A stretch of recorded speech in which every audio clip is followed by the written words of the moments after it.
Apparemment, au Moyen-Âge, on utilisait des épices pour cacher l'odeur de la viande avariée et pouvoir la manger, parce qu'on n'avait pas de frigo pour la conserver. Les gens qui pensent ça, vous avez déjà mangé de la viande avariée? Vous savez à quel point c'est dangereux? Bien évidemment que c'est faux. À l'époque, les épices valaient très cher, encore plus cher que la viande. On a compris très tôt que la bouffe, ça pourrit rapidement, donc par expérimentation, on a développé des façons de pouvoir conserver la nourriture. Quand tu creuses, tu te rends compte que nos ancêtres avaient beaucoup plus de techniques de conservation que nous. Par exemple, la viande, on la faisait saler, on la faisait sécher ou fumer. C'est comme ça qu'est née la charcuterie. Celui qui vendait de la viande cuite s'appelait un charcutier.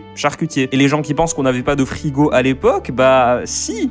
En fait, sous des formes différentes, certes, mais le concept était exactement pareil. On a toujours utilisé de la glace pour conserver de la viande. En Grèce et en Rome antique, on creusait des trous qu'on remplissait de glace isolée avec de l'herbe et des branches, ça servait de frigo. Au Moyen-Âge, ceux qui avaient les moyens conservaient la viande avec des blocs de glace dans des pièces en sous-sol. Si on bouffait de la viande avariée avec des épices, je vous garantis que l'humanité aurait arrêté d'exister depuis très longtemps. En France, les guildes et les seigneurs établissaient des règles strictes pour la bouffe. Vendre de la viande avariée ou venant d'un animal malade, c'était interdit. Il y a même des sources qui indiquent que les bouchers ne pouvaient vendre que la viande des animaux abattus le jour même. À Londres, en Angleterre, si t'essayais de vendre de la viande daubée, tu risquais le pilori. Ouais, le truc où on t'attache comme ça et les gens peuvent te balancer des courges à la gueule. Et si t'essayais de cacher l'odeur de la viande en la faisant bouillir, par exemple, pareil, pilori.